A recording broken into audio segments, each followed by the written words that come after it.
Good morning. Sorry about that. I was rocking out to a little Rolling Stones this morning. Welcome, everybody. Robert Phoenix here. 15 minutes of flame coming at you, 5, 6:20, the day after Cinco de Mayo. I'm sure everybody went out and had a rip roaring time last night with enchiladas and nachos and tacos and margaritas and shots of silver Patron and all that good stuff. Hanging out with the mariachi bands. Nobody really did that last night. Didn't happen. That was from another place and another time. And we're not going back. We're not going back to that place and that time. It is over and done with. Now, we might go back to a shadow of that time, but we're not going back. And you know what? I'm going to say that there are certain things about that time that we may want to leave behind.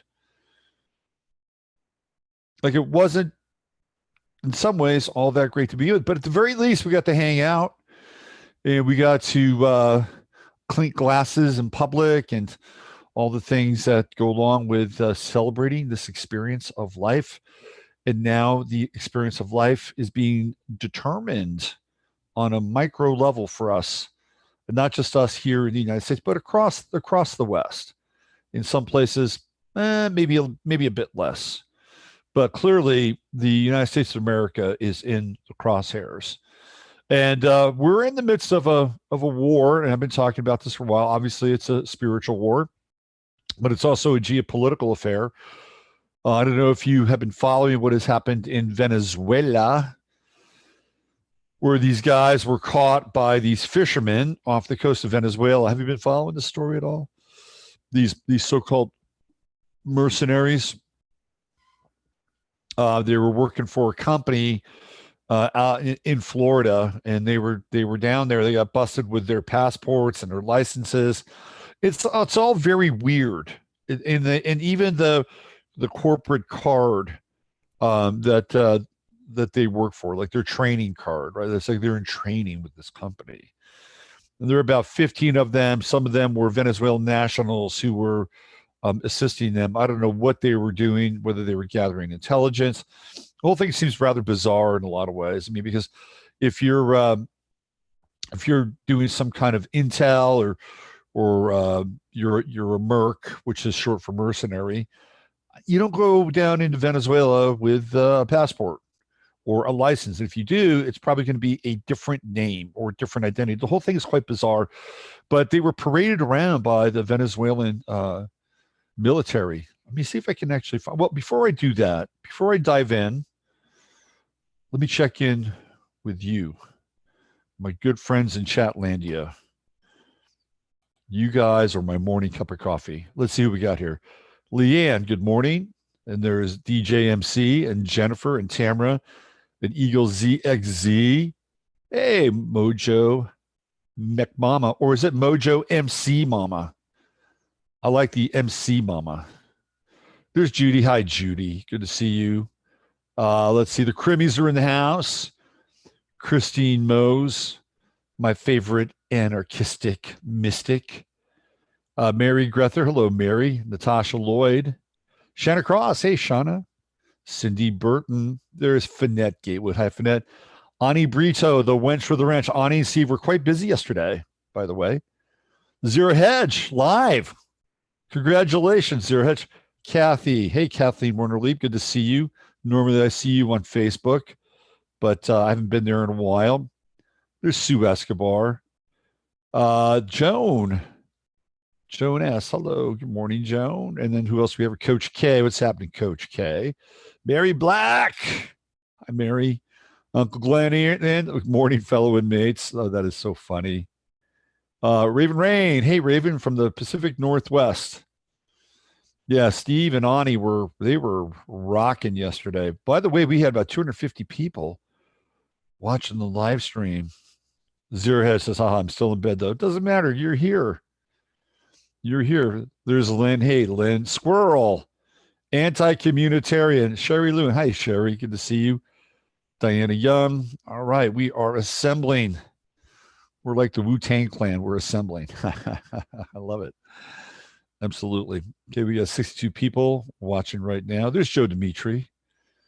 What's going on, Joe? Good to see you. Let's see. We I think we've cornered the market on Joe's for chat. This is apparently a good. It's Woo Gypsy Queen, Voodoo Gypsy Queen. I said Voodoo. You can be woo woo if you want. You could definitely be woo woo. But Steve and Ani, man, they were like smashing roaches yesterday. I thought that was quite interesting because I go into the chat and they're like, delete, timeout, delete, timeout. So I must be getting some attention now. We had 15 dislikes on yesterday's show. I think 14 set a record for the show. By the way, you can always like the show while the show is in progress. Or if you want to make sure that you really like the show, you could wait until the end and then like the show. Because there may be some days you may not like the show, or you may like the show better than some shows, but not as good as other shows, which would still warrant a like. Anyway, that's how the algorithms work. If you feel like playing along with the algorithms, that's sort of the algorithmic protocol. So a lot to cover today, but before we get into what we're going to cover today, just let's do the little benediction. Dear blessed and holy Father, Mother God of the great central sun within universal light, which is the light of Sananda, Emmanuel, Yeshua, we ask that only the highest and the best information come through during this show for myself, for the people in Chatlandia, for the people that are watching here live, and the people that will watch after the live stream. And we ask that any karmic residue be cleared, clarified, cleansed, purified, and resolved through this transmission so that we all re-enter our experience in our life free and unattached from this point forward to any of the material that would stick to us negatively, and that would be any entities or any energies that would wish to attach themselves to us. And we ask for this in the love and the light and the protection of your Holy Spirit. Amen. All right, there we go. Got that base covered. So why don't we play a little bit of let's play a little bit of ketchup. Not mustard, not relish, but ketchup. The nurse interview, Nicole Suratek, very controversial. It wasn't even an interview. She was just on, on full blast. Very controversial.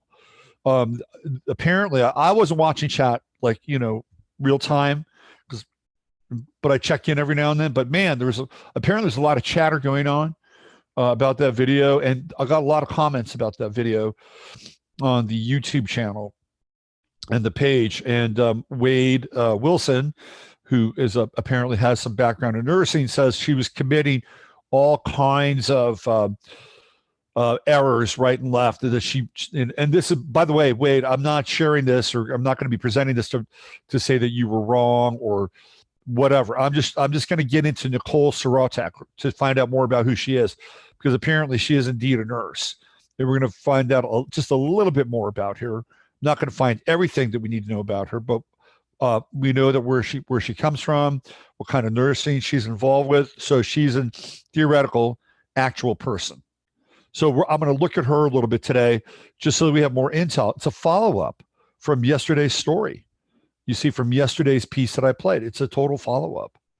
And this is what we try to do here. We try to stay on top of things and even kind of validate and verify when we can. We're dealing with something that's very, very fast-moving. So the title of today's show is Dead Doctors, Deadbeat Cops, and Dead End Games. And so there's a theme here, and I'm going to be showing you some video along the way, and stories and video, which will kind of get into sort of the broader narrative, or the title or the headline that I'm going to be getting into today. Real quick, I just a story ran across my screen before I went on the show, and the one of the stores, which has been a bastion of customer service Like you go back into the 80s and the 90s, there was one department store that was always kind of at another level than the other department stores. And that department store was Nordstrom's. And Nordstrom's was always known for its very specific kind of care, right? Like they would actually have people that would go out on the floor and shop for you, or you know, like if you, they would look at you, they'd size you up, and they'd bring you back like, you know, articles of clothing. They'd know your size and everything. You wouldn't even have to wait around. Like you'd have these shopping consultants. You could also have, you know, a coffee. Well, you know, it was something that was available to quote unquote higher class or people that were in a different economic class, but trickling down, you know, towards the upper middle class or even the lower or in the middle class for them to have that experience. You may say, well, you know, who needs that? But it's not just the who needs that. It has to do with the quality of care and attention. And now what do we have? We have curbside pickup, right? And we've gone like to this massive extreme. And Nordstrom's is going to reopen. They're going to have less fitting areas, and they are going to have, you know, curbside pickup, which is, you know, sort of antithetical to the Nordstrom's policies or how they created their brand. And then the other thing, that the most important thing, is that they're going to discourage the use of money. So this is one of the first, you know, large retail outlets that is discouraging money. And I'm not sure how they're going to do it. They're going to give you a discount for you to use a credit card or use your Apple Pay or whatever. You know, is that what's going to happen? They may incentivize it. At some point, they're just going to drop the window. No, sorry, we don't accept cash anymore. We don't accept cash. It's going to be very interesting, you know, how people are going to respond to the we don't accept cash anymore. And I think it's going to start to become more commonplace. I think once Starbucks says they're not going to accept cash anymore, and that's coming, by the way, Starbucks will have to reopen. Right now, they're just doing curbside service like everybody else, and they will reopen in some areas, and they will not accept cash. I know. That's a given. That's a given. What does Starbucks and Nordstrom's have in common? They're both from Seattle, Pacific Northwest. So anyway, I just wanted to drop that on you because we're headed in that direction. Another consumer trend that some of you who watch Tucker is that Wendy's ran out of meat. Wendy's has run out of meat.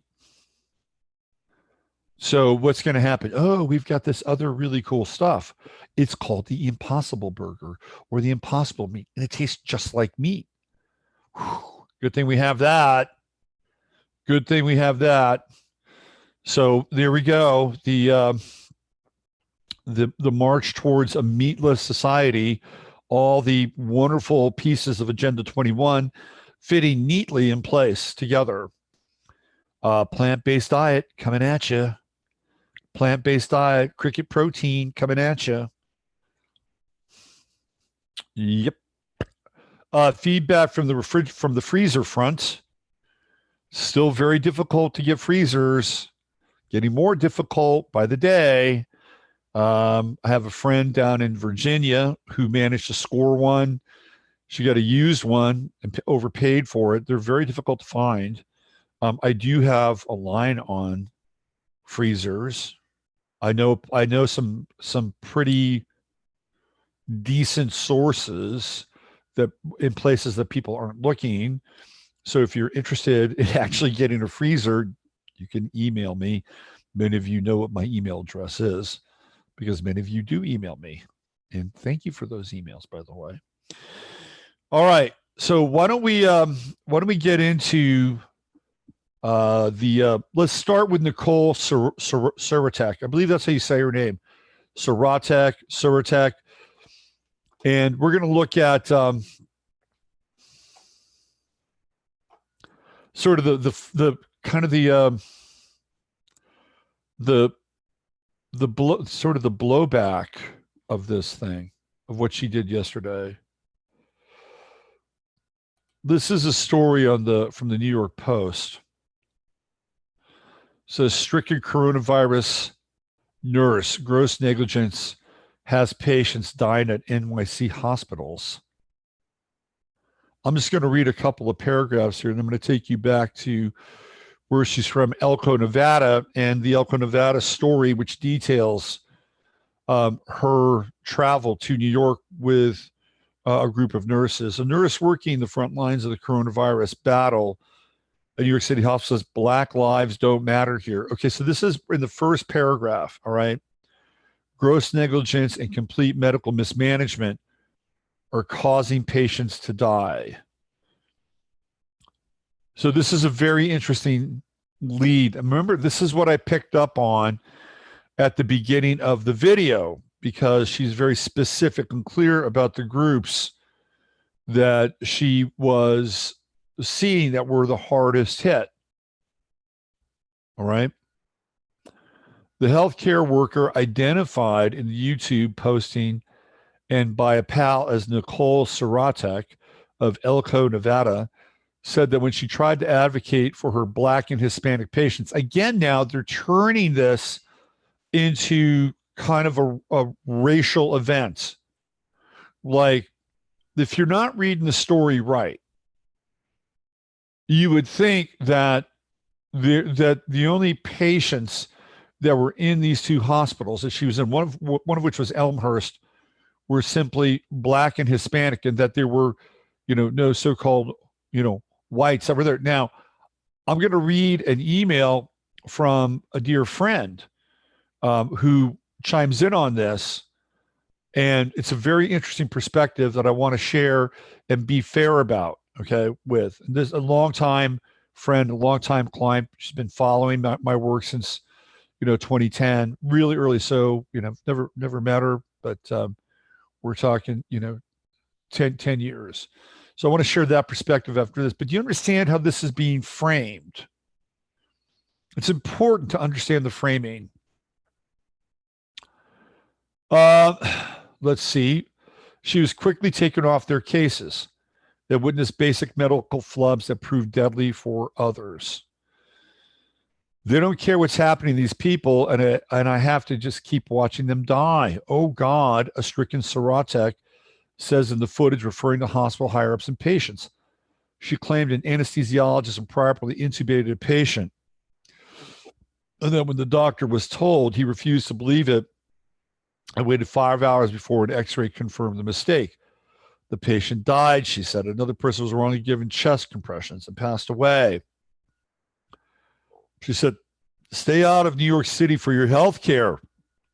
They don't care what is happening to these people. To these people. Now, is she referring to these people? And again, maybe there's a high degree and a high percentage of people in the hospital who represent a certain racial or ethnic group. We don't know that. Okay, that could be the case. I'm not saying it is, and I'm not saying it isn't.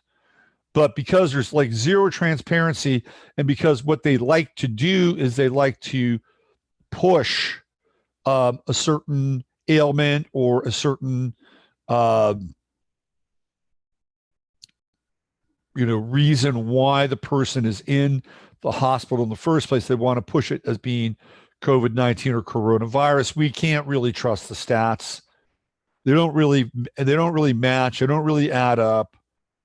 So there's a lot that there, in terms of transparency, nothing should be trusted here. Nothing. But on face value, let's just say that we're going to, go with Miss Saratek here in terms of her experience, right? Her experience. But I just get, I look at this as a certain kind of framing. Because and in some ways I really don't have a problem with it, even if they're framing it that way. Because at the very least, we begin to look into sort of the eugenics-based and genocidal component that has been at play for a very long time. Very long time. If you go back and you look at Planned Parenthood and the quotes of Margaret Sanger, and you always bring these quotes up, And the people that are pro-abortion and pro-Planned Parenthood, they will immediately dismiss these quotes. And Margaret Sanger is really looking at Planned Parenthood as a eugenics-based system to eliminate, right, future African American or so-called Black lives. I mean, it's there. The quotes are there, and we can even go back and look at some of the experiments that were in Tuskegee. I mean, come on, there's a bit of a pattern here, okay? There's a bit of a pattern. And even like the targeting, the heavy duty targeting of hard drugs into the inner cities of America in the late 60s and throughout the 70s, which absolutely destroyed and gutted, those communities, right? So it's not like there isn't a history here. There is a history. There is verifiable data. There are verifiable claims, verifiable quotes. If you go to Planned Parenthood and look at the statistics, which group is generally using and visiting Planned Parenthood more than any other group? Okay, do the math on this.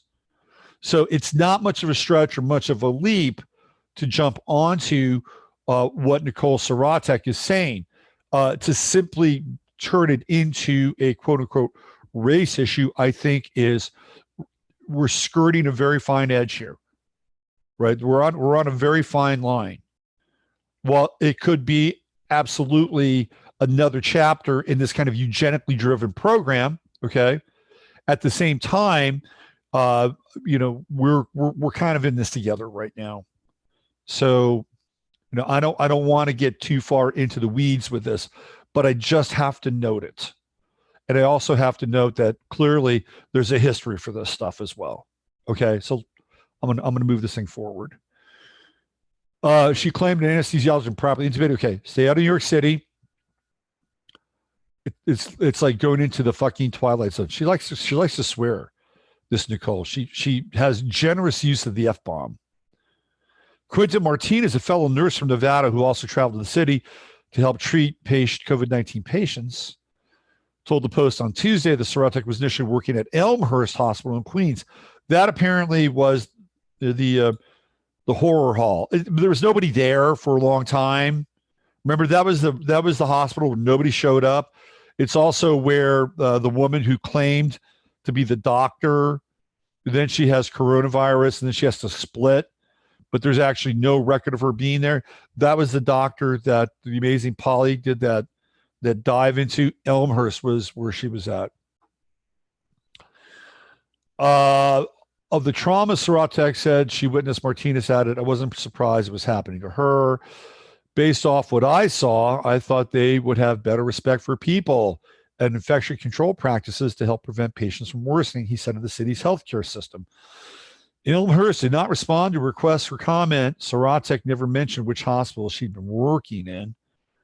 The Post was unable to find a working number for Saratek. Her husband did not return messages seeking comments.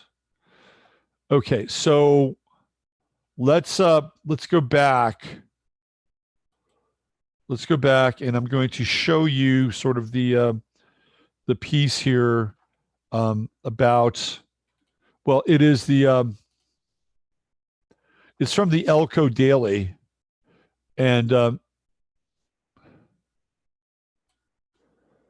it shows where these nurses originate from.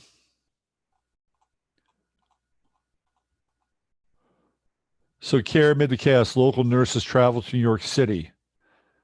I'm assuming this is Nicole. This appears to be her, possibly.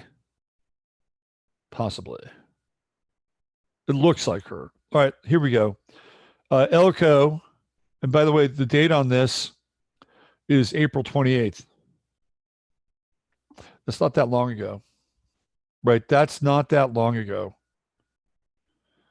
As of so I'm not sure when they left, but there's the story that breaks on April 28th. Okay.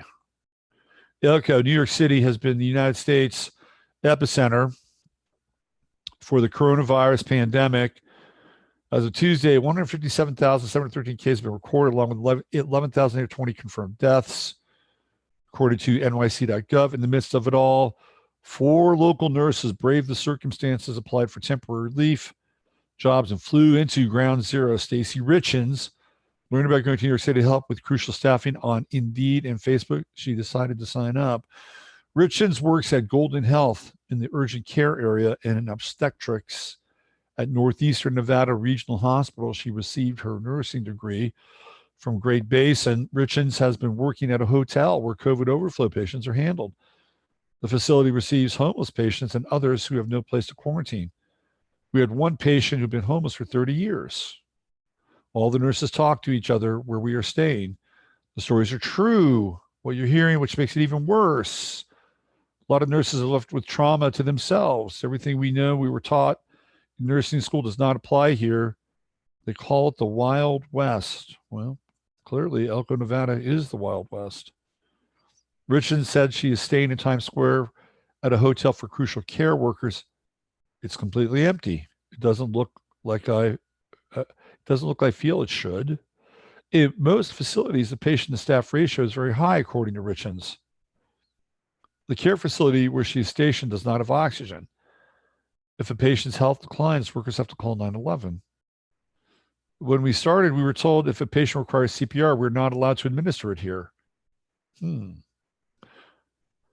if EMS comes, they're most likely not going to administer CPR. The COVID becomes aerosolized. Even if they go to the hospital, they don't have enough resources to keep the patient alive. They're only doing limited half-life saving measures. They're clearing those beds. But this is April 28th. This is kind of weird, right? We're already getting information from this group, and the information is highly critical of what's happening in New York City on some level. Even though there's no position being taken, you're sitting there, what, right? Richards has been working 12-hour shifts for 3 weeks straight. She signed on for another 2 weeks, but has been told that she may be going early. Quentin Martinez of Spring Creek is another NNRH nurse who made the journey. I was working at McKinney Nursing Rehabilitation Center in Brooklyn. He said, my experience in New York has definitely made me appreciate my work back home, something I will never take for granted. While working there, I experienced a whirlwind of emotions that only those who experience it firsthand will understand, being a GBC grad. So I guess they're back now. I mean, maybe this is how this story breaks on April 28th. I'm a little confused here with the timeline, but I'm going to keep reading. However, it felt like it was my duty as a nurse to use my skills somewhere where they needed me most. I will look back, and I know that I was able to do what I could, which was to provide compassionate care to those who had none, but the ones who were at the bedside, taking care of them. Martinez is scheduled to come home soon, so he's not back. Nicole Saratek works in Elko as a home health nurse, but has an experience in ICU with Northeastern Nevada Regional Hospital and American Med Flights. My experiences have been different than Stacy and Quinton's because I'm in critical care, flight ICU, so I get the harder hit units. Saratek was assigned to 2 different hospitals in New York City. I have seen 100% mortality rates. I've never seen anything like this in the United States. When I first came here, they assigned me to an impromptu unit that was staffed with all sorts of different types of nurses. They put me specifically on that unit because I was the only one with ventilator experience. Saratek said there were critical patients with multi-system failures. Sometimes they come across clotting issues and miscarriages due to the disease. She is currently pursuing a graduate degree in nursing through UNR, this University of Nevada, Reno, by the way, but her residency was suspended during the crisis. She hopes she can go to New York City and make a difference. I'm used to go, Saratek said. It was also a way to see something different and make a difference and experience a historical moment for the United States. Honestly, it's like combat medicine. It's just insane. It's nonstop. I have sugar packs I survive off of. Saratek's at a local hospital delivering hundreds of meals to staff at the hospital because the employees aren't able to leave once they're in the hospital and contaminated. She finds it hard to take breaks. That leaves other nurses handling multiple patients at a time. Okay, so she says, I almost died of the flu over a year ago. My own flight team had to fly me to Renown. I'm more scared of COVID than the flu. Saratek hopes to return home around May 6th. She's bringing nothing back but her iPad, phone, Apple Watch, and computer. All of her clothing, personal belongings will be thrown away except for a vacuum packed set of clothes. She said she would not be able to hug her children or husband until she goes through self-imposed quarantine. So there's a lot that they actually attribute to her in this article. So one of the things that she is saying, or that's coming through, is that she is verifying and validating of the coronavirus narrative. Okay. Again, we have to sort through these details that she's validating that this thing, the coronavirus, actually exists. And she's delivering it in a very emotional way on that video. And she is, and I don't think there's any disconnect emotionally around that.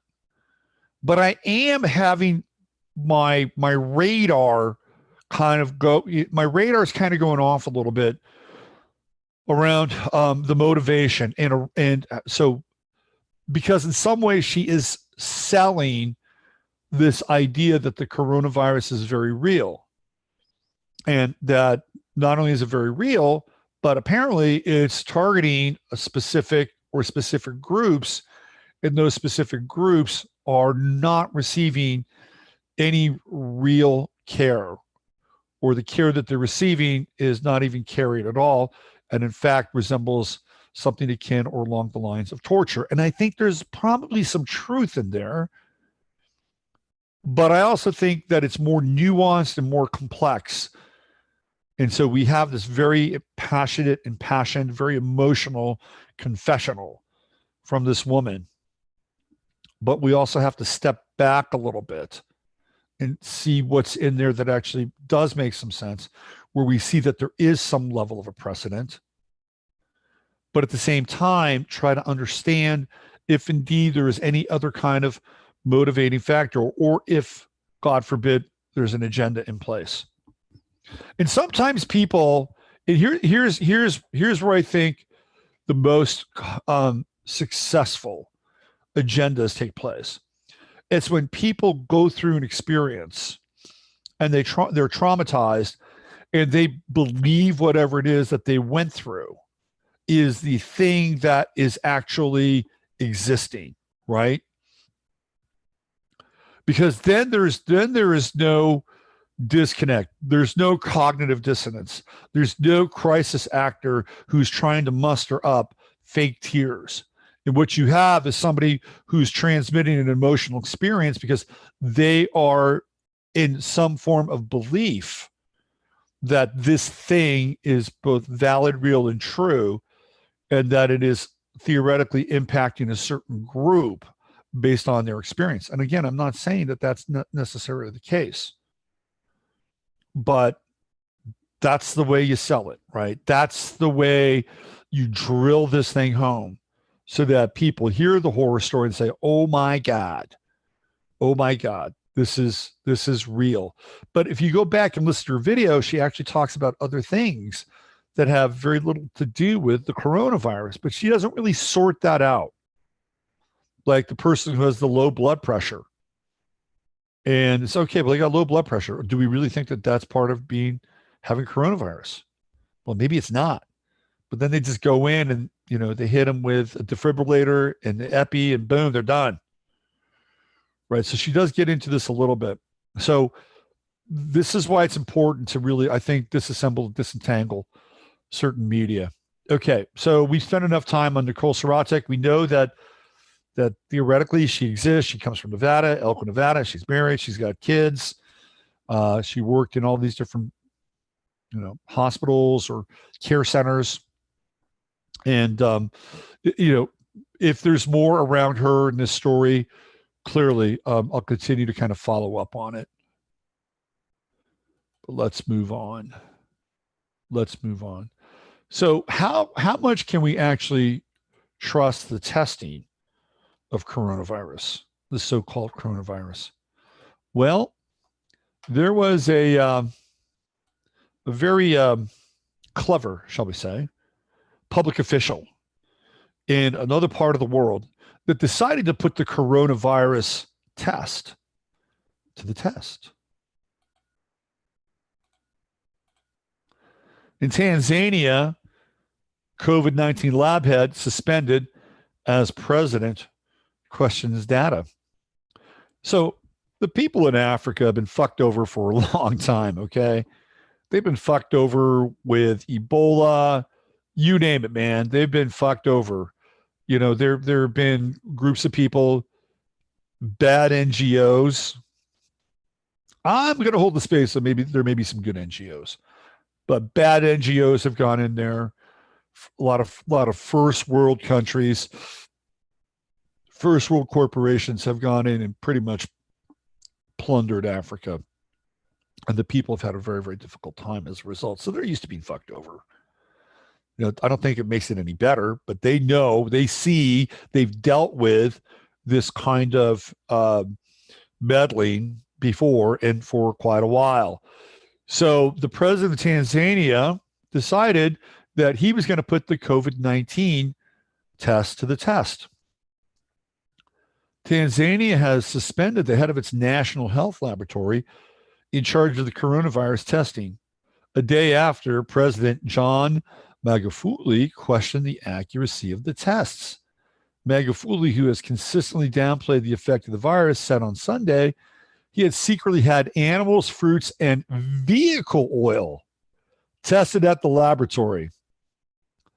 A papaya, a quail, and a goat had been found to be positive, according to the president. So a papaya has coronavirus. He cast doubt on the credibility of laboratory equipment and technicians and questioned official data on the pandemic. The president called for an investigation in what he suspected is a dirty game in the laboratory, but did not say where the kits had been imported from. Again, these people have been messed over for a long time. They know what they know. They know what's up. It's like, oh, here we go. Here we go. Let's test this thing on a papaya and see what happens. The equipment or people may be compromised. Sometimes it can sabotage, Magufuli said in a speech broadcast live through state-run Tanzania Broadcasting Corporation. Opposition legislator Zitto Kabwe, head of the Alliance for Change and Transparency, also known as ACT. It's a nice little acronym, isn't it? Defended Nyambura Moremi, the laboratory director. Don't get heartbroken by the way politics is interfering in technical issues, he wrote on Twitter. I trust you did your job professionally, and you will remain one of the best scientists in Tanzania. Catherine Sunguru, acting head of communications at the Ministry of Health, said in a statement on Monday, the director of the laboratory and its quality assurance manager have been immediately suspended to pave way for the investigation. Sungura said a 10-person committee had been formed to investigate the laboratory's operations, including its process of collecting and testing samples. On Sunday, Magufuli also fired the head of the government medical stores department, which is in charge of distributing medical supplies and equipment to government hospitals, but gave no reason. The East African country, which announced its first case on March 16th, had recorded 480 cases of the virus and 16 deaths at its last update on Wednesday. The opposition has accused the government of hiding information and failing to take the disease seriously. Schools and universities have been shut, but markets, bus stops, and shops bustle as usual, with Magufuli urging citizens to continue working hard and not stop going to church or mosques. COVID-19 infections and deaths reported across Africa have been relatively low. Compared to the United States, parts of Asia and Europe and Africa, is also extremely low levels of testing. Don't the people in Africa have to deal with malaria? Don't they have a version of hydroxychloroquine? Question mark. Maybe that's why it's fairly low there. Herbal tonic in neighboring Kenya, Senate body sought an explanation from the health ministry over circumstances leading to the demotion of the head of the rapid response and team director in charge of the Center for Virus Research at the state-run Kenya Medical Center. I'm not reading anything. Oh, it says Guinea-Bissau and Equatorial Guinea have already received shipments of the tonic, which is produced from the Artemisa plant used in malaria treatment, while Tanzania and the Republic of Congo have promised to import it. Okay, so this is quite odd. All right, here we go. Meanwhile, several African countries have ordered an herbal tonic from Madagascar, touted as a cure for COVID-19, even though the WHO has dismissed such claims and warned its effects have not been proven or even tested by scientists, because we know scientists can be trusted. That's interesting. Okay, so it is from the Artemisia plant used in malaria treatment. All right, buried down there at the bottom of the story, we have a potential application for dealing with a viral response inside of the body. Seems to be a theme. Seems to be a theme with hydroxychloroquine and quinine and tonic, right? And even that Dead Zone episode that I played yesterday, that's exactly what they're talking about. Revelation of the method. They're telling us in advance what could be effective or useful in terms of dealing with this so-called thing, whatever this so-called thing is. So hats off to Africa around this. Hats off to Africa. Now, the guy that we have looked to here in the West, the predictor of doom, the man whose models have been used consistently over the years to track, chart, and predict pandemics, has resigned. Neil Ferguson, the man who the CDC and the NIH and Dr. Fauci look to for the coronavirus projections. Wrong as he's been over the years, this guy's the David Wilcock of virology, okay? He's patently wrong. Unlike David Wilcock, however, he's had to be accountable for certain things, and he's had to resign. And I'll show you why. The man is in disgrace. Cue up the kinks. UK epidemiologist Neil Ferguson resigns as government lockdown advisor after admitting he broke coronavirus lockdown to meet his married lover. All right. So first of all, he's wrong as hell. So he can't step down because he was wrong. All right. This kind of seems maybe a little like it might be ginned up in some ways. You know, he's stepping down because he broke the quarantine, and that's a whole nother discussion. Let's just read this a little bit here. Neil Ferguson, whose research convinced the UK government to ditch its herd immunity strategy and enter its ongoing lockdown, resigned Tuesday as government advisor. This guy should never, ever get a job ever again. But you know what happens with these people is that they will, some private corporation, somebody like Glaxo or Merck or Bayer, they'll hire him. They'll hire him because he is somebody who is easily manipulated. He's easily manipulated. Now, his public persona, unfortunately, has been a bit tarnished here. But again, he'll wind up being hired by somebody.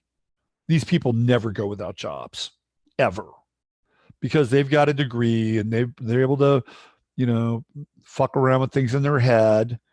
He'll get a job. Now, it may be a little while before he gets a job. He'll get a job. Let's read more. He resigned after breaking social distancing rules to meet his lover, who is married to another man and lives with her husband and children in a different part of London. Ferguson, who advocated the country's lockdown, contracted and recovered from COVID-19 in March and is speculated to have been patient zero. So not only is this guy the guy that predicts the models, but he's also patient zero. Isn't that convenient? In a string of infections at Downing Street that include Prime Minister Boris Johnson, I deeply regret any undermining of clear messages around the continued need for social distancing to control this devastating epidemic. Ferguson has been nicknamed Professor Lockdown, said in a statement.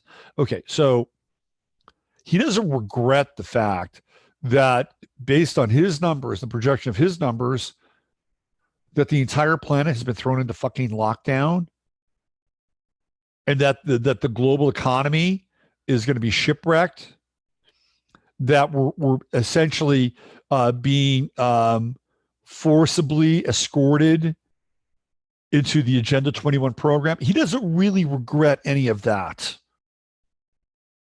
Because if he regretted that, he would have to admit that he was wrong and that the entire thing is wrong. But he'll admit to a lesser transgression, which is that he broke the lockdown to have an affair with somebody. I accept I made an error of judgment and took the wrong course of action. I accept I made an error in judgment. I have therefore stepped back from my involvement in SAGE, another one of these great acronyms, Scientific Advisory Group for Group Emergencies. As Business Insider's Bill Bossai previously reported, Ferguson, the 51-year-old head of the Department of Infectious Disease Epidemiology at Imperial College London, was a key player in developing the British government's response to COVID-19. The UK had toyed with the idea of implementing a herd immunity strategy, which would have avoided a nationwide lockdown. When Ferguson shared findings that 510,000 people could die under such a strategy, UK Prime Minister Boris Johnson reversed course and placed the country in its ongoing lockdown. So we got Ferguson in the UK. We've got Fauci in the US. Both of them played the same role. Both of them were operating off the same data sets. And both leaders, Johnson and Trump, both Geminis, by the way, both born in New York City, by the way, decided that they were going to adopt their model, which was the Chinese lockdown model, the Wuhan model. And that's where we've been. And it was this guy that helped sell it. It was this guy whose data was pulled by Fauci, the NIH, the CDC, Birx, Mike Pence, and ultimately Trump. Think about that for a minute. Think about that for just a minute. And he's not willing to cop to the fact that he fucked up, that this guy is partially responsible for the catastrophe that we're now dealing with, and we'll be dealing with for a very long time. But he will admit to an error in judgment. I acted in belief that I was immune because I'm a scientist. I know so much. I'm so much smarter and better than the rest of you people. Having tested positive for coronavirus and completely isolated myself for almost 2 weeks after developing symptoms, he said, I deeply regret any undermining of the clear messages around the continued need for social distancing to control this devastating pandemic. The government guidance is unequivocal and is there to protect us all. What a douchebag. What a fucking douchebag.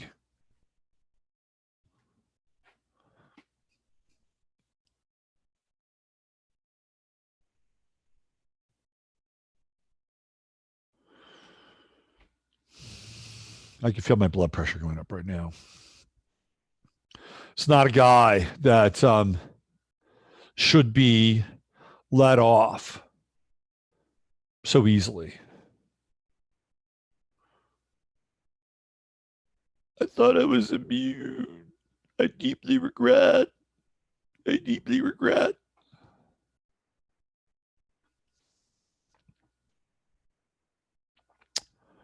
One of these days, this pandemic, so-called pandemic, will clear before, of course, they institute another pandemic. But in that brief period, that brief window in time, people like Neil Ferguson should have their head on the swivel. They're going to have their head on the swivel. because he may think that he is immune from the coronavirus, but what he won't be immune to is he won't be immune to the rage of people that are pissed off over the fact that he got it wrong, that he persuaded Boris Johnson and Dr. Fauci and Dr. Birx and all these other Dr. Quacks to adopt this model. Instead, his greatest failure wasn't the fact that he got the numbers wrong, which he always seems to have gotten wrong in the first place, but his greatest failure was the fact that he stepped out and didn't obey the government. And really what we all need to do is obey the government. Fuck him. It's like this is where science, to me, this is where scientists, and I think there's good scientists out there. Don't get me wrong. I'm not going to slap a blanket. Natasha, who's in chat, is a scientist. Okay. She's a good scientist. Why? Because she has a conscience. She has a conscience. Jennifer, who's also in chat, she's an investigator / scientist. Right? Why? And she's good. Why? Because she has a conscience. And a lot of these people sacrifice their conscience at the altar of commerce. And I feel like that psychopathology is rampant in the scientific community and in the research community because they're playing by a different set of rules. And those rules are defined by Darwin. They're Darwinian rules, and these people are operating as so-called agents of free will in a godless universe, and that there's absolutely no repercussions for anything that they do. Nothing. Because based on their model, mostly, not everybody, but based on their model, that there is no God, there is no conscience, there is nothing. And as a result, they can do whatever the hell they want. Whatever. Gives them free reign. And once they ascribe to this theory, once they ascribe to this, in my estimation, pathology, they become some of the worst psychopaths on the planet. Because in their mind, they're always being driven by the greater good. Right? Even though the greater good might enslave how many ever billions of people are on the planet, for the greater good, it doesn't really matter. That's what's driving them. And by any means necessary. It's the same kind of ideology that Eric Schmidt has. That in order to deal with China, we got to out-China China.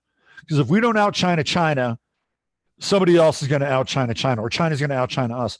I had a really, really interesting reading with a guy in London. Where's from Birmingham last week. A really nice guy. Really, really nice guy. I really like this guy, and surprised that he would even consult with me.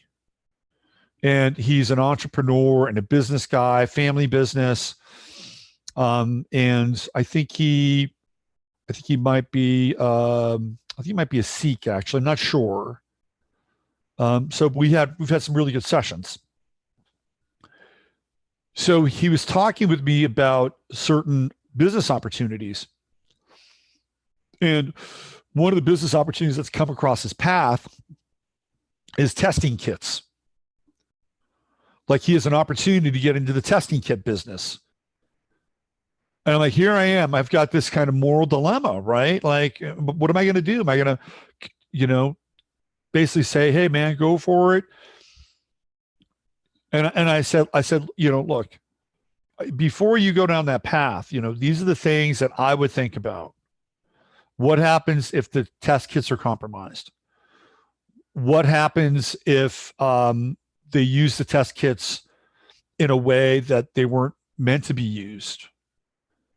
What happens if there's complications with the test kits and the application of the test kits? I mean, you don't know how this thing will unfold. And I said, look, you're a free agent. You can do what you want. Me personally, that's not what I would do. And we had the discussion, and it always boils down to the same kind of principle. If I don't do it, somebody else will. This is the same mindset that George Soros had when he was that little kid selling people out in was it Poland or Hungary, right? If I don't do it, somebody else will. So we talked a little bit about that. And he had some other opportunities. Well, what about here? What about there? These might be something that, like he also had an opportunity for masks. And I'm like, I'm not a huge mask fan, but the mask is probably the lesser of two evils.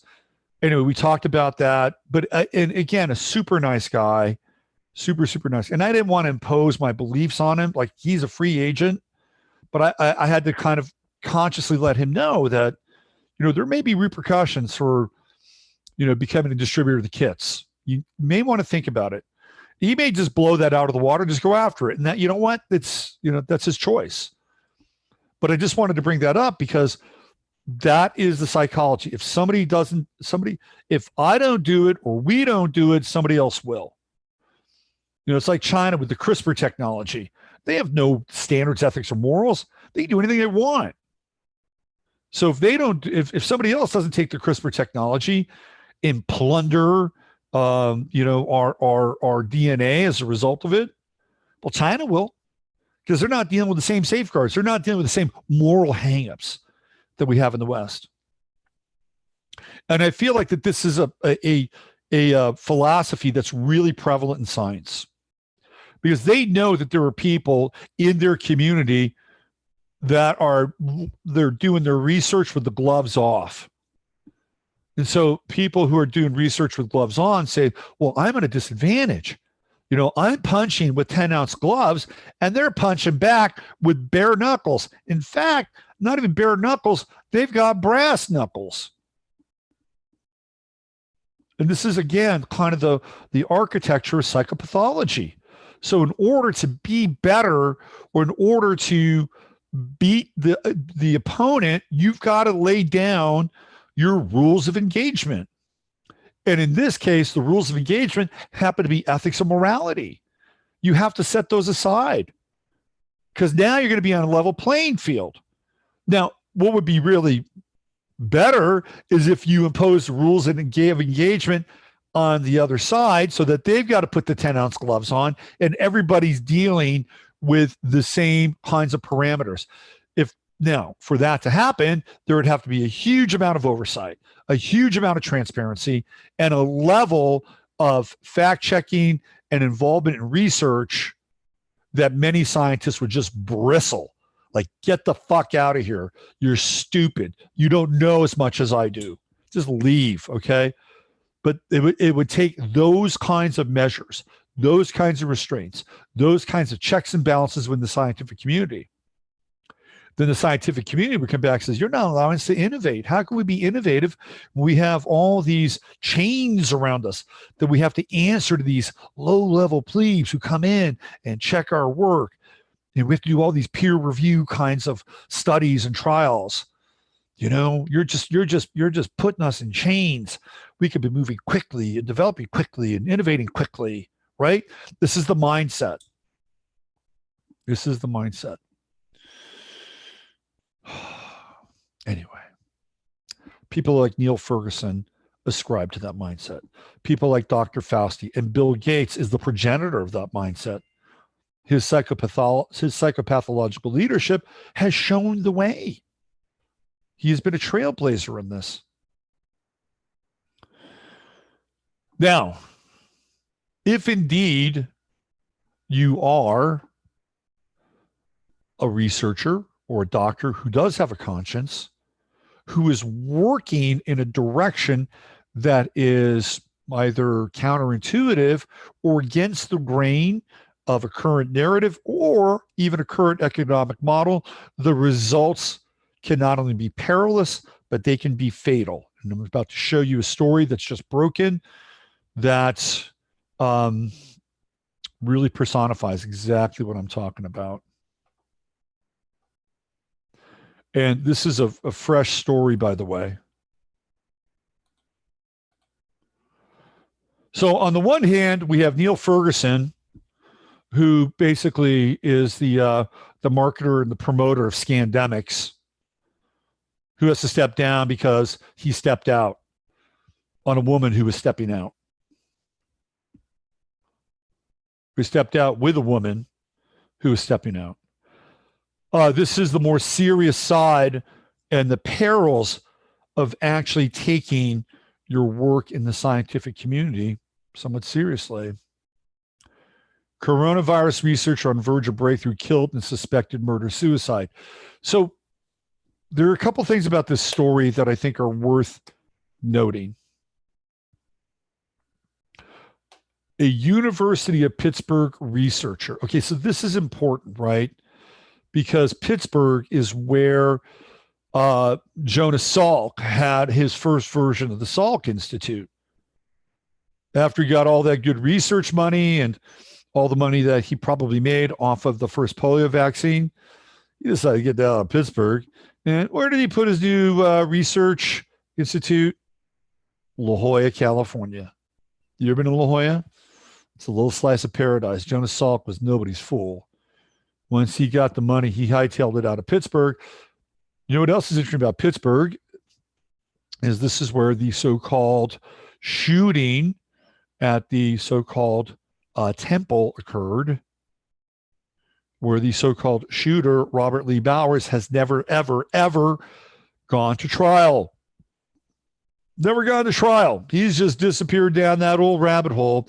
So just a few interesting facts about Pittsburgh. Let's keep going here.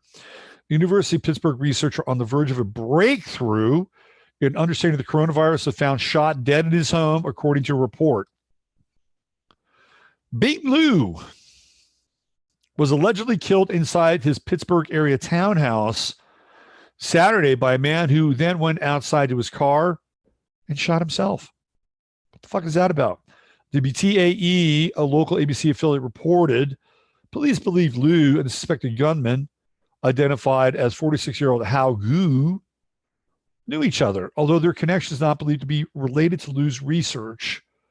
Liu's death appears to be a homicide, but a motive remains unclear. Police told the outlet, "We haven't had anything at this point that has come to the investigation has anything to do with Mr. Liu's employment or his research." Ross Township Detective Brian Colehep said Liu was a researcher at the University of Pittsburgh School of Medicine. His department said Monday the university described him as an outstanding and prolific researcher who is nearing completion of important work related to COVID-19. Bing was on the verge of making very significant findings toward understanding the cellular mechanisms that underlie SARS-CoV-2 infection and the cellular basis of the following complications. We will make an effort to complete what he started in an effort to pay homage to his scientific excellence. His loss will be felt throughout the entire scientific community. Yeah, I think that means they're going to bury his research. Let's go to the real story or the actual reportage of the story. So here, let me do, let's play the video. See what we get on the video.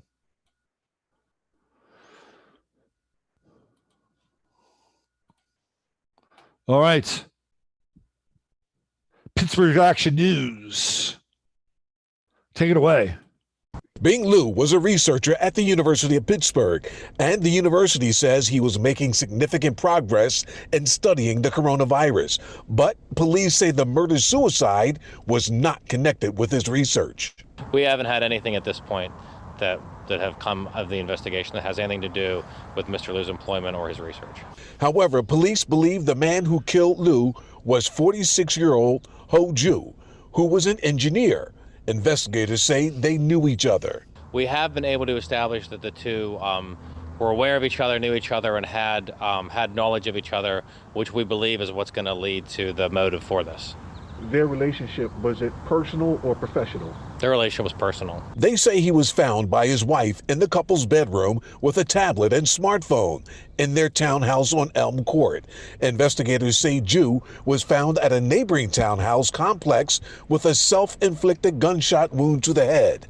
There is smartphone data showing frequent communication between the two men. The cell phone data is still being worked on right now. Part of the problem that we're having with that is that they were Chinese nationals, and everything on their phones is in Chinese. So we have some hurdles to overcome with the extraction and the translation of all that information.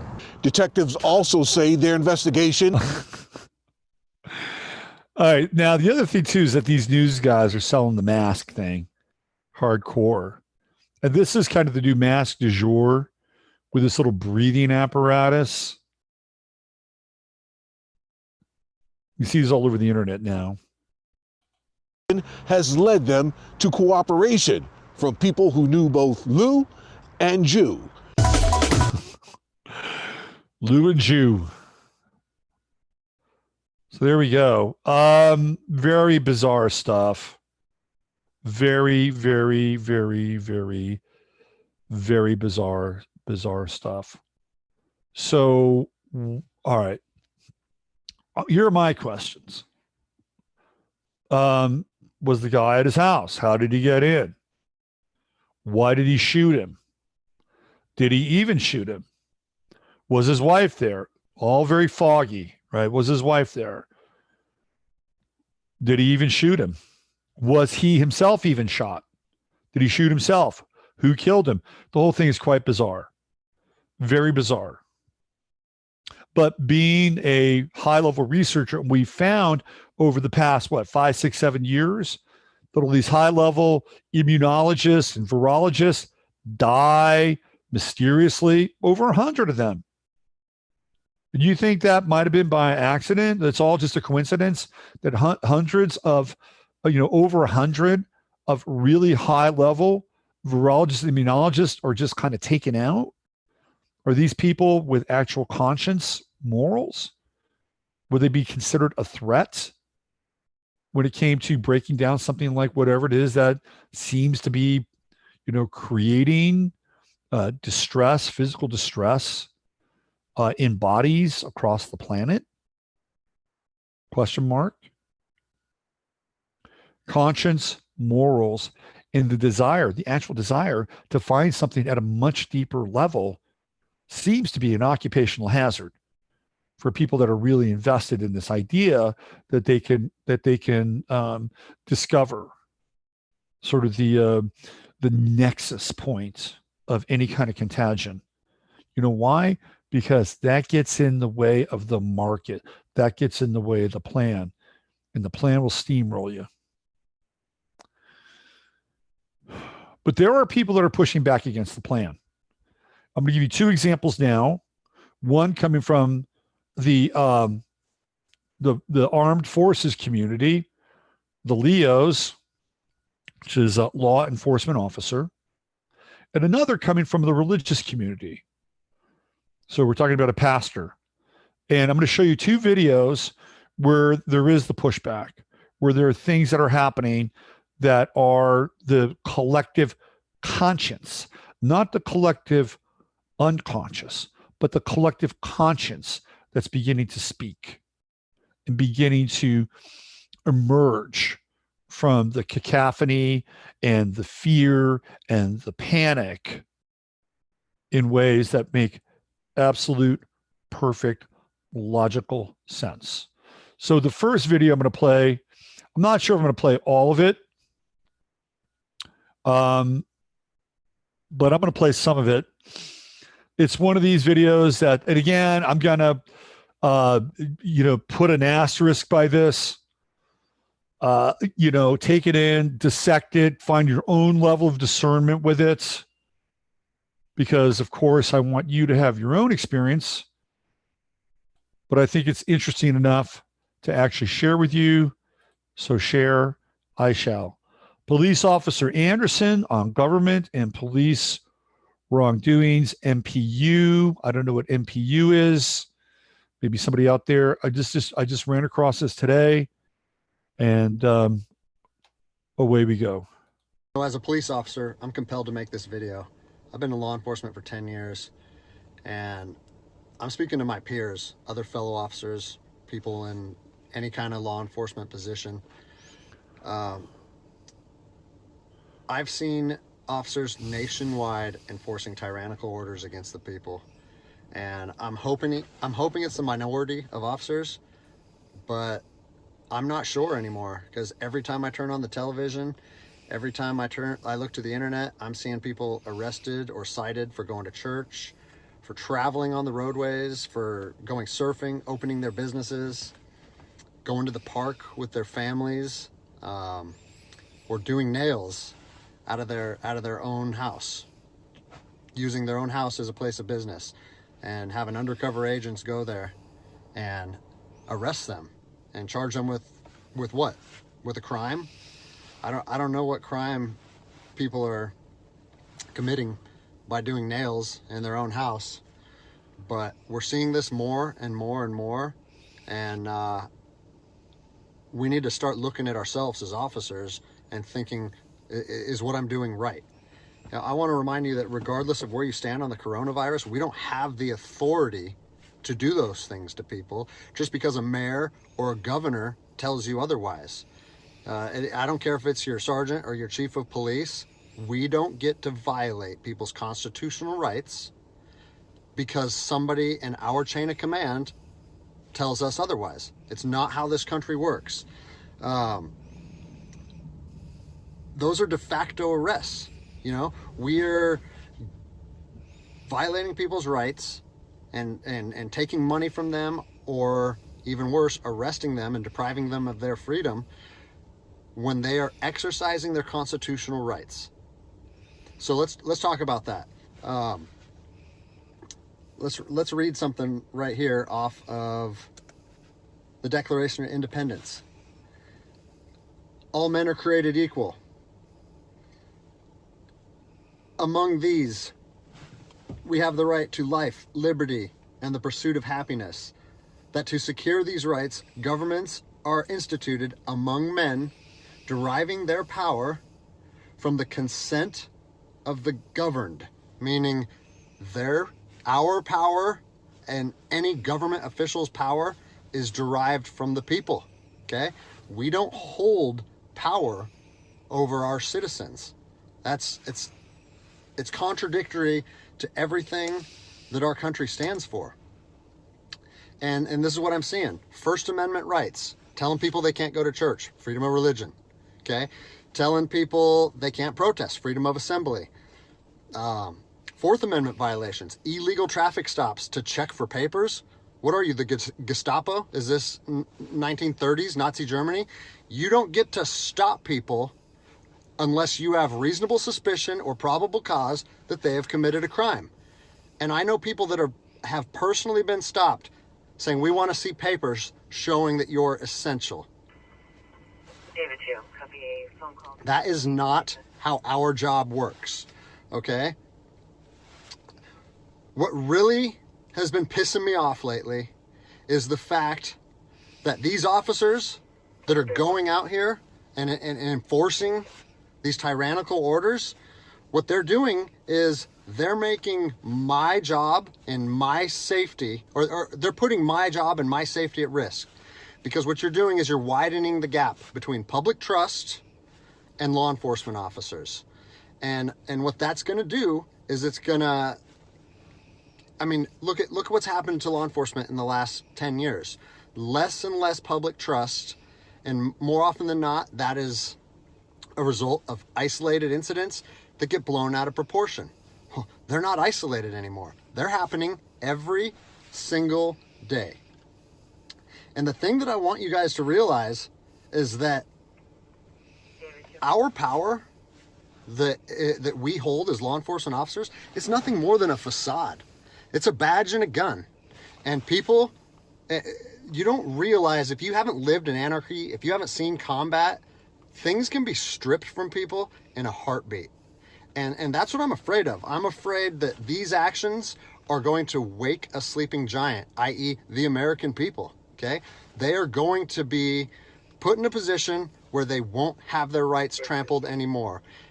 And us as law enforcement officers, we'll have our ability to enforce the law stripped from us in about 10 minutes, okay?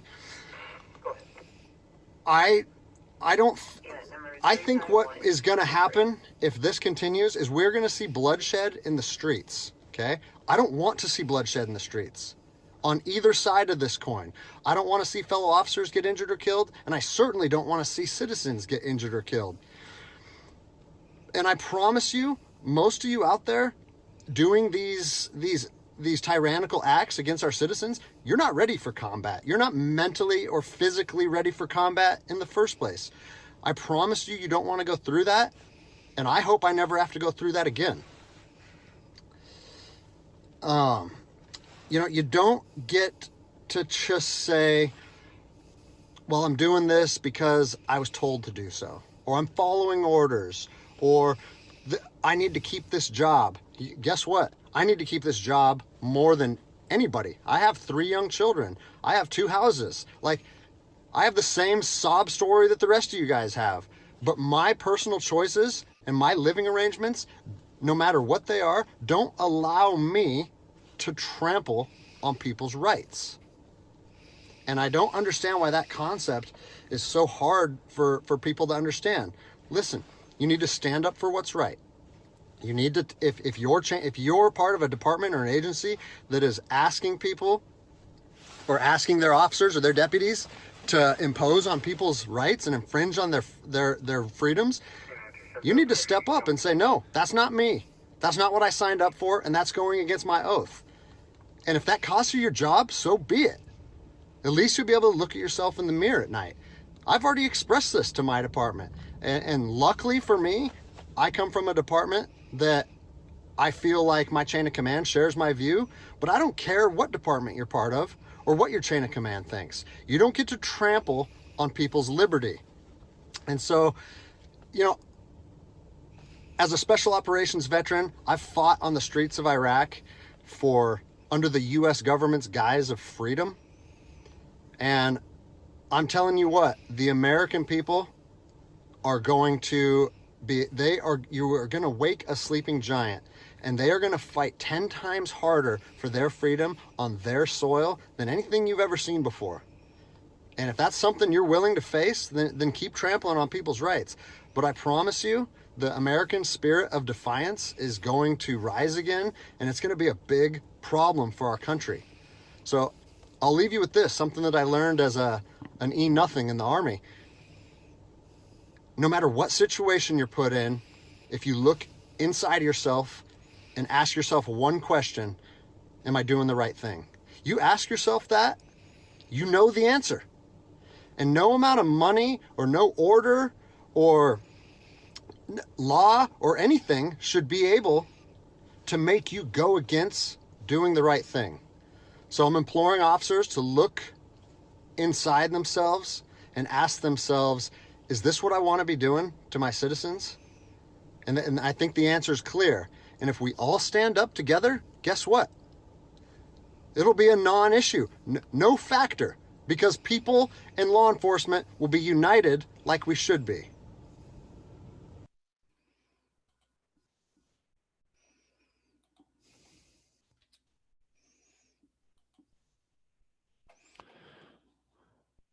Wow. Wow. So I want to get your take on that video. I'm going to go into Chatlandia. I'm going to check in with you guys. My take is that guy is congruent. Okay. He's congruent. Mr. Anderson,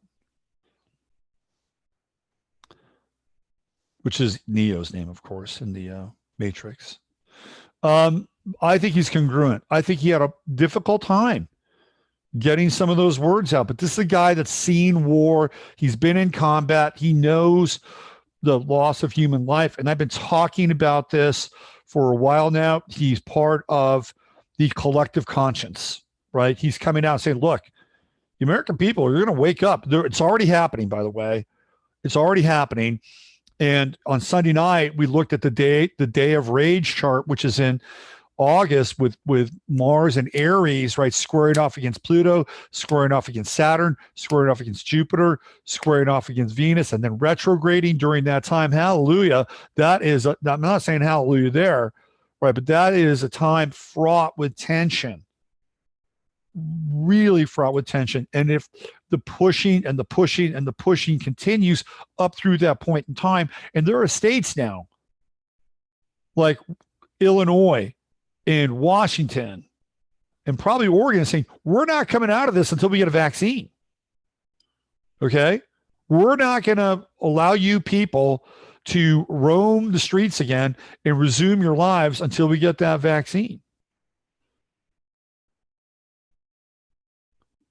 August is a big month because it feels like the heat is definitely on. And, you know, I applaud that guy. I applaud that guy for making that video. It's a powerful video. And, you know, every day now I seem to have at least one or two videos that are just like blowing my mind. It's like, wow, look at this. Check this out. What do you guys think in Chatlandia about that video? What do we think here? I believe him, Robert. Let's see. Where can I find this video? I'll put a link to it. I'll put a link to it on the show page. God, I hope he is right. All I see are large herds of sheeple. Yes. Hopefully it'll be an anti. I'll put the link in on the show page, okay? Dominic Izzo has been raising the same alarms on YouTube. Did he just say he was a Marine? He was in Iraq. He was in Iraq. He should be a governor. Yeah. I will link to this. This poor guy will be back on Beat Patrol. God bless him for speaking the truth. I mean, I think he's pretty congruent. Don't you guys think so? I think he was pretty congruent. Yes. I hate to say it, but you were correct. What does 10 Dragon say? Yeah, absolutely. I say it was positive. I liked it. Yeah. Feral cattle. So he's not alone, by the way. There are other people that are acting out of conscience as well. Not just from his perspective or his occupation, but also people of real conscience. People of real conscience, people from the so-called religious community, pastors. And the video I'm about to show you is the other side of the thin blue line. While Sergeant Anderson or Officer Anderson is a man alone, theoretically, making a video and speaking from his conscience, I'm going to show you the anti-Andersons. This is a pastor. I believe this might be Mark Adams. I don't know. I don't know if Mark is the pastor or whether he's sharing the video. This is South Central LA, and this was just posted today. Notice how many police officers you see gathered together over here. And let's see if they're socially distancing, and let's see if they're wearing masks. Today is Tuesday, so I think it's May 5th. I don't keep up with the date as much as I'd like to. All right, let's count them. We have much more than 10, much more than 10, much more than 10. Who's in charge? Who's in charge? We're trying to figure out why you're not socially distancing and you're not wearing masks and you're clustered together. 1, 2, 3, 4, 5, 6, 7, 8, 9, 10, 11, 12, 13, 14, 15, 16, 17, 18. So Mayor Garcetti, we have 20 police officers. None of them are wearing masks and they're clustered together. But you shut down my church saying it was 10 or more. Let's get some names as they pass by. Clustered together, 20 of them, no mask. Mr. Garcetti, this is what your police department is doing. This is how they do it in South Central. This is how they do it. We do have a Sergeant McLean. I was able to get his name. This is how they do it. It's like a game over here in South Central. Thin blue line, LAPD, rolling thick. Ladies and gentlemen, this is how they do it in South Central. And I want you to understand one thing real clear about these guys. Two things. Number one, they will shoot a black man or a Hispanic or a poor white man in a heartbeat over here. Number two, they will plant a gun, they will plant evidence. Car number 88067, car number 87063, And they've been here for the longest. When I came over with the cameras, you can see they dispersed. This is Citizen Patrol. It's time for the police to be policed. They want us to obey the rules. They need to obey the rules. Now, what were they doing here? Having a party? So someone asked Sergeant McLean on the corner of 54th and Vermont today, approximately full 7 p.m., and I watched them for about 15 minutes before I started recording. Asked them what were they doing here, having a party? Why were they here? They having a party? Well, all this crime in the city. Why were they here? And you see, I could not get a straight answer out of anybody. One of them is even putting his lights up. No social distancing, so I don't care what they were doing. They were not 6 feet apart. What were they doing? Huh? What were they doing? Just bumping their gums. There's a lot of crime on it. How long had they been there? 20 minutes, just kicking it. But look, they didn't have no mask on. Masks don't need it. And they were not, no, but that's the policy. They should be following the policy. They enforce it. Okay, so have a good day, buddy. He's trying to have so a we heard that about 20 minutes. I said about 10. Guy. So between 10 and 20 minutes, bumping their gums, no mask, no social distancing. And then when the preacher walks up, suddenly everybody leaves. But I can only have 10 people or less in my church service. Mr. Garcetti is a good man. We want him to become a great man. All right, I'm gonna stop the video right there. I don't think Mr. Garcetti's a good man. So obviously he is coming from the Spirit of God within him. God bless him. I don't think Mayor Garcetti is a good man. I think Mayor Garcetti is not a good man. They need him to become a good man. Let's get the good first, and then we'll tackle great after the good has been achieved. But I love that video. Because here's a guy who's obviously a minister, pastor. He can only have 10 people in his church. Meanwhile, the congregation, of the men in black at the 7-Eleven, 20 strong, no social distancing, no masks. There's a rule for we versus a rule for thee. Okay? That's just the way it is. And he's clear to point that out. And I love how they just scatter like roaches once he shows up. So those guys are the anti-Andersons. They're the anti-Andersons. Those are the guys that Officer Anderson is actually speaking to. And I'm not sure with their level of density, they'll be able to hear it. But in both cases, with both those videos, what you saw were two men operating from their conscience, okay? They're operating from their conscience. And I think this is a really powerful moment in time for people to understand and recognize that dynamic in their lives and then the life of how we're all evolving at this time on the planet. It's very important. Very important. Okay, let me get on out of here and just do another quick little check in chat. The hoods will be the first to blow. No LAPD uses cars in South Central because they don't want the old cars. Good call, Natalie. Fuse is lit. I feel my arthritis going away. Amen. Please cut the cover over 60 crowd loose. We've got less to lose. Bumping their gums. Yeah, what's up with the old cars? No, they just use old cars because they don't want their cars messed up, right? That's a good point. Let's see. What else do we have here? If every church handed out good pastors like a can of raisins. I know, right? They're just scattered like roaches. Where Black Lives Matter when it matters. Ferguson was discredited early. Fauci and Trump had a chance to change course, but didn't. That was his excuse. What else do I see in August? I also think there's a potential for things to go very hot with China in August. Very hot in China. Have a great day, everyone. Mary, off to Goat Rock. I know Goat Rock. All right, I'm out of here. I'll leave links to both of those videos on the show page.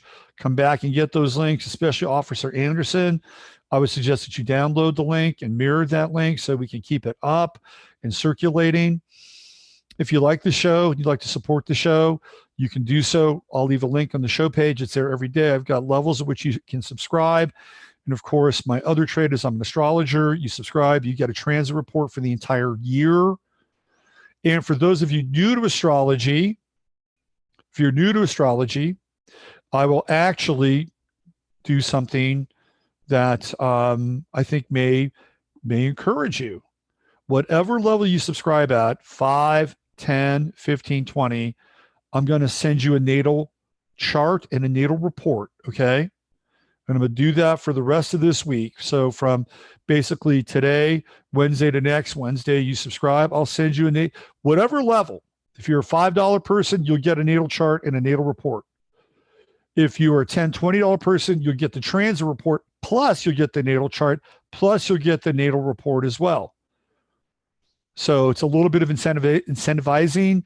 And also, I know that for people at the $10 to $20 level, they'll get the transit report, but they may not know anything about astrology. But here's your opportunity to get a chart and your natal report. That's a 25-page report. Okay. So, and I sell them both for roughly $20 each on my site. It's a good deal. All right. I'm out of here. Use your head to discern what's real, your heart to say what's possible. Thank you all very much, Chatlandia. I love you. Everybody that watches these videos, I haven't met you, but I do my best to love as many people as possible. I'm learning, and I'm doing my best. Sometimes I come up against my own issues, but we're all on a learning curve right now, and we're trending up. All right. I'll see you guys tomorrow. Take good care.